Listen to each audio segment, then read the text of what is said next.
નમસ્કાર અમારા પરમ સ્નેહી પેન્શનધારક મિત્રો, નિવૃત્તિ કર્મચારી મિત્રો, ભાઈઓ તથા બહેનો, સ્વાગત છે આપણી સૌની યુટ્યુબ ચેનલ ગુજરાતી સાહિત્ય વિદ નિકુંજ યુટ્યુબ ચેનલમાં.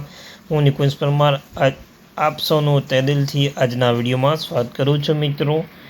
તો મિત્રો, જો તમે અથવા તમારા પરિવારમાં કોઈ પેન્શનધારક છો તો આજ તારીખ 24/7/2024ની બપોરે આવ્યા મહત્વપૂર્ણ સમાચાર. તો મિત્રો, વિડીયો અચૂક જોવાનું ભૂલશો નહીં. તો મિત્રો, આજના વિડીયોમાં આપણે ખૂબ જ મહત્ત્વની અને ખૂબ જ અગત્યની વાત કરવાના છીએ. તો આજનો વિડીયો તમે ખાસ કરીને અંત સુધી જોતા રહેજો. અને હજુ સુધી આપણે યુટ્યુબ ચેનલ સબસ્ક્રાઈબ ન કરી હોય તો ડેલી આવા જ અપડેટ અને આવા સમાચાર જોવા અને જાણવા માટે આપણી યુટ્યુબ ચેનલને જોડાઈ જજો મિત્રો. કારણ કે આપણી આ ચેનલમાં તમને રોજ નવી માહિતી વિડીયો એકદમ સરળ ભાષામાં અને વિગતવાર સમજૂતી સાથે જોવા મળવાના છે. તો ખાસ કરીને થોડાક સપોર્ટ કરજો, વિડીયો લાઇક કરજો, ચેનલ સબસ્ક્રાઈબ કરી લેજો. દોસ્તો, શરૂ કરીએ આજનો આ વિડીયો. તો કેન્દ્ર અને રાજ્ય સરકારના કર્મચારી પેન્શન માટે 8મો પગાર પંચ અને પેન્શન ફેરફારનો અમલીકરણથી આતુરતાથી રાહ જોઈ રહ્યા છે. તો કમિશન હાલમાં તેની ભલામણ તૈયારી કરી રહ્યું છે. તો કર્મચારી ફિટમેન્ટ ફેક્ટર પર સૌથી વધુ ધ્યાન કેન્દ્રિત કરી રહ્યા છે. તો NCJCMના 3.83 ફિટમેન્ટ ફેક્ટરની માંગ કરી રહ્યા છે. જોકે વધુ ફિટમેન્ટ ફેક્ટર નોંધપાત્ર વધારો ગેરંટી આપતું નથી. તો ચાલો અને અહીંયા આપણે સમજીએ. તો વિગતવાર વાત કરીએ તો 8મો પગાર પંચને ભલામણ તૈયાર કરી રહ્યું છે. તો કેન્દ્ર સરકારના કર્મચારી તેનો પગાર વધારો કરનાર ઉચ્ચ ફિટમેન્ટ ફેક્ટર આતુરતાથી રાહ જોઈ રહ્યા છે. તો કેન્દ્ર સરકારના કર્મચારીઓ પ્રતિનિધિત્વ કરતી પ્રાથમિક સંસ્થા national council joint consulting machine એટલે કે NCJCMના કમિશન પાસેથી 3.83ના ફિટમેન્ટ ફેક્ટર વિનંતી કરી રહ્યા છે. તો દોસ્તો, બીજી તરફ કેટલાક નિષ્ણાતો માને છે કે આંકડો ખૂબ જ ઊંચો છે. જો જ્યારે અન્ય લોકો કહે છે કે 8મો પગાર પંચ 2.25ની વચ્ચે ફિટમેન્ટ ફેક્ટર નક્કી કરશે. જો પગાર પંચ 2.25નો ફિટમેન્ટ ફેક્ટર નક્કી કરે તો એનો અર્થ એ શું છે કે કેન્દ્ર સરકારના કર્મચારીઓ કુલ પગાર પ્રમાણસર વધારો થશે. દોસ્તો, ત્યારબાદ જોઈએ તો ફિટમેન્ટ ફેક્ટર મોટો કારણ પર પગારમાં ઓછો વધારો તો ઐતિહાસિક માહિતી દર્શાવે છે. 7મો પગાર પંચ ફિટમેન્ટ ફેક્ટર 2.57 હતો, જેના પરિણામે કર્મચારીઓના કુલ પગાર માત્ર 14.29ના વધારો થયો હતો મિત્રો. વિપરીત 6ઠ્ઠા પગાર પંચ ફિટમેન્ટ ફેક્ટર 1.86 હતો, પરંતુ કુલ પગાર 54%નો વધારો કર્યો હતો.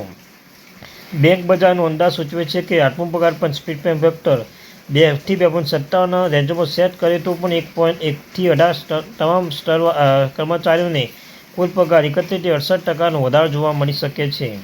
તો ત્યારબાદ જોઈએ તો ચોથાથી 7મા પગાર પંચ હેઠળ પગાર વધારા વિશે 7મા પગાર પંચ સુધીના કુલ પગાર વધારો પર નજર કરીએ તો 6ઠ્ઠા પગાર પંચ હેઠળ સૌથી મોટો વધારો 54%નો હતો. તો ફિટમેન્ટ ફેક્ટર 1.86 હતો, તેનાથી વિપરીત 7મા પગાર પંચ ફિટમેન્ટ ફેક્ટર 2.57, જો કે વધારો સૌથી ઓછો 14.19% હતો. ચોથા અને 5મા પગાર પંચ હેઠળ કુલ પગાર વધારો અનુક્રમે 27.60 થી 31% હતો. દોસ્તો, તો આ ફિટમેન્ટ પરિબળ વધારો હોવા છતાં એકંદરે પગાર વધારો કેવી રીતે ઓછો થઈ શકે છે તે મૂંઝવણભર્યું છે. તો ત્યારબાદ જોઈએ તો ઉચ્ચ ફિટમેન્ટ ફેક્ટર પરિબળ ઉચ્ચ કુલ પગારની ગેરંટી કેમ આપતું નથી? તો આ સ્થિતિમાં વર્તમાન DA દર મહત્વની ભૂમિકા ભજવે છે.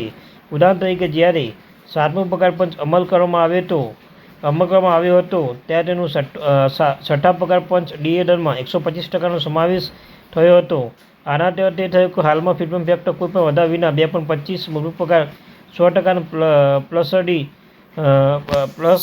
પ્લસ માટે 125% હતો, ત્યાં 2.57 ફિટમેન્ટ ફેક્ટર 157% વધારો થયો હતો. All India new pension scheme employers federation એટલે કે all India NPS employers federation પ્રમુખ મનજીતસિંહ પટેલે ઇટી વેલ્થમાં જણાવ્યું છે કે ઊંચા ફિટમેન્ટ ફેક્ટર ઘર સમાયોજિત કરવા ઉપરાંત 7મો પગાર પંચ સમાનતા લાવવા માટે અગાઉના પગાર પંચ હેઠળ કર્મચારીઓના મૂળ પગારને પણ સામાન્ય બતાવવામાં આવ્યો હતો. તો મનજીતસિંહ પટેલે કહ્યું છે કે પરિણામે સરેરાશ પગાર વધારો 14.29 થી 29% હતો, જો કે 6ઠ્ઠા પગાર પંચ સમયને વર્તમાન DA દર ફક્ત 24%નો હતો. આનો અર્થ એ થયો કે 1.24ના હાલનો ફિટમેન્ટ ફેક્ટર પહેલાથી જ અમલમાં હતો, એટલે કે માટે 1.86ના ફિટમેન્ટ ફેક્ટર પરિણામ કુલ પગારમાં 54%નો વધારો થયો હતો. દોસ્તો, ત્યારબાદ વાત કરીએ તો કેન્દ્ર સરકારના કર્મચારીઓના પગાર મુખ્ય ઘટકો વિશે. જ્યારે મૂળભૂત પગાર HRSમાં DAP લગભગ કેન્દ્ર સરકારના કર્મચારીઓ માટે સામાન્ય ભથ્થો છે, તો ત્યારે ભથ્થાની રકમ અન્ય ભથ્થાની નોકરીની સ્થિતિ, નોકરી જોખમ, પોસ્ટિંગનું સ્તર વગેરે આધાર બદલાઈ શકે છે. દોસ્તો આવી જ માહિતી માહિતી પસંદ આવી તો આપણે આ ચેનલ સબસ્ક્રાઈબ કરી દો, વિડીયોને લાઈક કરો. Thank you very much watching video. જય હિન્દ, જય ભારત.